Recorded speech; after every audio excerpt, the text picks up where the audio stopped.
Manusia itu punya 3 penglihatan. Masing-masing penglihatan berbeda cara penggunaan. Dan masing-masing berbeda jangkauan. Yang pertama, penglihatan mata. Penglihatan mata berfungsi sejauh mata memandang, terbatas oleh penghalang, dan berfungsi tergantung pencahayaan. Yang kedua, penglihatan pikiran. Penglihatan pikiran berfungsi sejauh penafsiran dengan mempersempit kemungkinan dan tidak terbatas oleh penghalang. Fungsinya tergantung ilmu dan pengetahuan. Yang ketiga, penglihatan hati. Penglihatan hati berfungsi sejauh keyakinan dan tidak terbatas penghalang. Ini penglihatan manusia yang paling jauh dan tidak terbatas. Berfungsi tergantung petunjuk yang diyakini. Halo sahabat, terima kasih udah mengklik video ini. Kita akan membahas 3 penglihatan kita manusia. Ada ungkapan filsafat muslim yang terkenal yang berbunyi, barang siapa mengenal akan dirinya, maka seolah-olah dia mengenal akan Tuhannya. Di dalam Al-Quran, Tuhan juga berfirman, pada diri manusia itu ada tanda-tanda kebesaran Allah. Ungkapan filsafat dan firman Tuhan ini memberitahu kita pentingnya mempelajari diri kita sendiri. Tentulah bagi orang-orang yang mau berpikir. Dan hal yang paling penting untuk dipahami pada diri kita itu adalah tentang penglihatan. Akan memberi kita manfaat baik di dunia maupun akhirat. Namun pembahasan tentang 3 penglihatan ini sangatlah luas. Sebab ini masuk pada semua aspek kehidupan, lahir dan batin. Namun di video ini kita akan coba bahas dasar dari 3 penglihatan tersebut. Mudah-mudahan ada poin yang bisa diambil. Penglihatan mata. Penglihatan mata itu ada pada hampir semua makhluk hidup.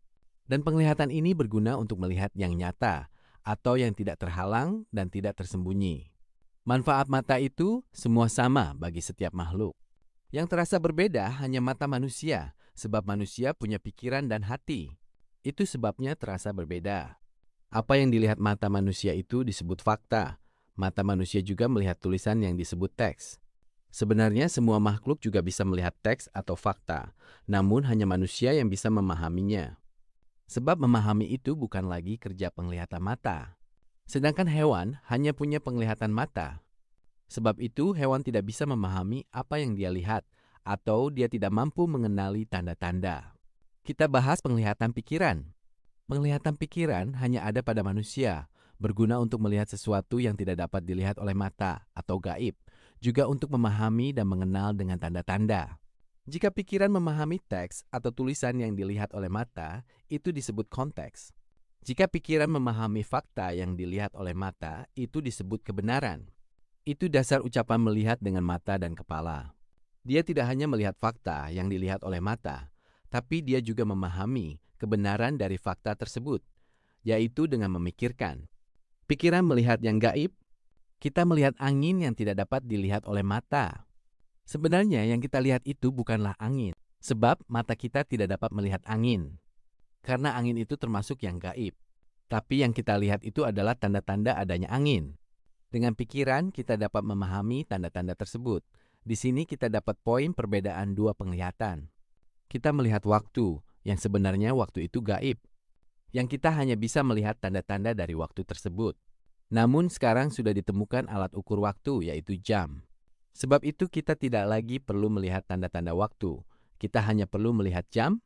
Sebenarnya semua ukuran itu gaib, seperti berat, panjang, tinggi, dan lain-lain. Juga ukuran waktu yang kita sudah sebutkan tadi. Ukuran itu tidak bisa dilihat oleh mata, sebab ukuran itu gaib. Berat itu gaib sampai kamu punya timbangan. Waktu itu gaib sampai kamu punya jam. Panjang itu gaib sampai kamu punya meteran. Takaran seperti timbangan itu berguna untuk memastikan. Jika sudah dilakukan pengukuran, maka sudah dapat dipastikan. Jika sudah dipastikan, maka tidak lagi gaib ukuran tersebut. Pernahkah kamu mendengar uji coba penembakan partikel di 2 celah? Uji coba itu menembakkan partikel pada 2 celah yang sudah dirancang. Setelah ditembakkan, partikel tersebut terlihat menyebar, atau mereka sebut superposisi. Ilmuwan heran kenapa bisa menyebar atau superposisi. Namun setelah diukur atau dilakukan pengukuran, partikel tersebut hanya berada pada satu posisi atau berada pada posisi tidak lagi menyebar. Eksperimen ini diulang-ulang tetap terjadi hal yang sama. Sebelum diukur, partikel itu menyebar atau superposisi. Namun setelah diukur, partikel tersebut berada pada satu posisi. Fenomena ini terjadi sebab beda menggunakan penglihatan. Sebelum diukur, mereka melihat dengan penglihatan pikiran. Itu menyebabkan terjadinya superposisi. Setelah diukur, baru melihat dengan penglihatan mata. Maka terlihatlah kepastian posisi atau hanya ada satu posisi. Fenomena ini sulit dibuktikan. Namun kita bisa buat gambaran. Coba kamu perhatikan baik-baik. Penglihatan pikiran itu bekerja dengan penafsiran yang mempersempit kemungkinan. Yang dia tidak bisa memastikan kecuali dengan proses pengukuran. Kita buat pemisalan. Kamu punya batu di tanganmu, dan kamu tidak tahu ukuran berat batu tersebut. Namun kamu bisa menafsirkan, tentulah menafsir itu dengan pikiran. Misalkan beratnya tidak lebih dari 1 kilo dan tidak kurang dari setengah kilo. Penafsiran ini membuat banyak kemungkinan, atau yang kita sebut tadi, superposisi. Bisa 9 ons, bisa 8 ons, dan lain-lain. Banyak sekali kemungkinan. Inilah yang dimaksud menyebar dalam eksperimen di atas. Namun jika diukur beratnya menggunakan timbangan, maka akan dapat berat yang pasti, atau tidak lagi superposisi. Sebab sudah diukur, ini jawaban dari fenomena eksperimen di atas, atau dari 4 dimensi yang diturunkan ke 3 dimensi. Fenomena ini sebab berbeda menggunakan penglihatan yang tidak disadari. Kembali pada penglihatan pikiran. Penting sekali memahami cara kerja penglihatan pikiran. Sebab pikiran itu berfungsi membedakan benar dan salah. Agar kita dapat membedakan apa yang disebut hafalan, ilmu pengetahuan, dan keyakinan.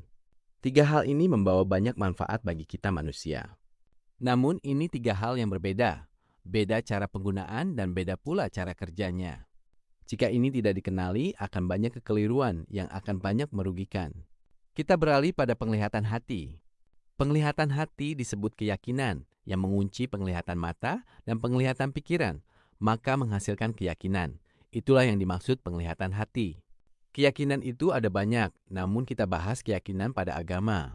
Keyakinan pada agama itu didasari iman kepada Tuhan. Iman itu artinya yakin atau percaya. Iman itu berguna jika ada petunjuk. Petunjuk hanya berguna kalau ada iman. Percuma beriman jika tidak membaca petunjuk dan sia-sia membaca petunjuk jika tidak beriman. Dengan membaca petunjuk, maka kita mendapat keyakinan tentang hal-hal yang tidak terjangkau oleh penglihatan pikiran, juga penglihatan mata. Kita yakin memperbaiki motor yang rusak sebab ilmu pengetahuan. Kita yakin adanya surga sebab adanya petunjuk. Kita yakin adanya hari pembalasan sebab adanya petunjuk. Dan banyak keyakinan lainnya yang tidak terjangkau ilmu pengetahuan. Itu sebabnya penglihatan hati, penglihatan paling jauh dan tidak terbatas yang ada pada kita manusia. Dan penglihatan hati atau keyakinan menjadi penopang utama dalam kehidupan. Dan menjamin adanya keseimbangan yang berkepanjangan. Jika tanpa keyakinan, kita hanya berpegang pada 2 penglihatan, maka ini adalah kebuntuan yang membuat hidup hilang keseimbangan dan akan jatuh pada jurang kebinasaan. Manusia tidak dapat bertahan jika tidak mempunyai penglihatan hati atau keyakinan, sebab terjadinya kebuntuan. Dan tahukah kamu apa itu kebuntuan? Kita buat pemisalan. Jika semua kita manusia diberi umur 1000 tahun, kita akan melihat banyak yang mati bunuh diri. Sebab kesalahan, sebab kebosanan, sebab kesusahan, dan lain-lain. Kita akan banyak mendengar orang mati sebab kebuntuan. Kebuntuan itu hanya bisa diuraikan dengan keyakinan kepada Tuhan. Kita lihat pelaku korupsi, apakah mereka sadar telah membuat kebuntuan dalam bernegara? Negara bisa runtuh sebab korupsi. Hal ini terjadi sebab mereka meragukan adanya Tuhan. Sebab itu mereka membuat kebuntuan dalam kehidupan. Ragu itu lawan dari keyakinan. Seandainya mereka sangat yakin adanya Tuhan, tentu mereka tidak membuat kesalahan yang dilarang oleh Tuhan. Sedangkan orang-orang yang yakin kepada Tuhan, hidup menjaga keseimbangan. Sebab itulah yang Tuhan ajarkan. Kita nanti akan hidup kekal di akhirat. Kekal itu harus bisa lepas dari kebuntuan. Sebab itu kita harus punya keyakinan kepada Tuhan. Yakin kepada Tuhan akan mendatangkan keikhlasan, rasa bersyukur, dan kesabaran. Inilah keseimbangan yang diajarkan. Maka kita akan selamat dari kebuntuan berumur panjang. Itulah gambaran tentang kebuntuan, sebab rusak atau hilangnya keyakinan. Janganlah mengira harta dan jabatan akan membuatmu bisa bahagia berkepanjangan. Tanpa keyakinan yang benar, itu semua adalah kebuntuan. Maka carilah jalan kepada Tuhan agar kita diselamatkan dari kebodohan. Melalui bimbingan petunjuk Al-Quran, mungkin ini saja pembahasan tentang 3 penglihatan. Penjelasan ini masih sangat banyak kekurangan. Namun mudah-mudahan ada poin yang bisa didapatkan. Hidup kita itu saling mendoakan, semoga kita semua diselamatkan dari kebodohan.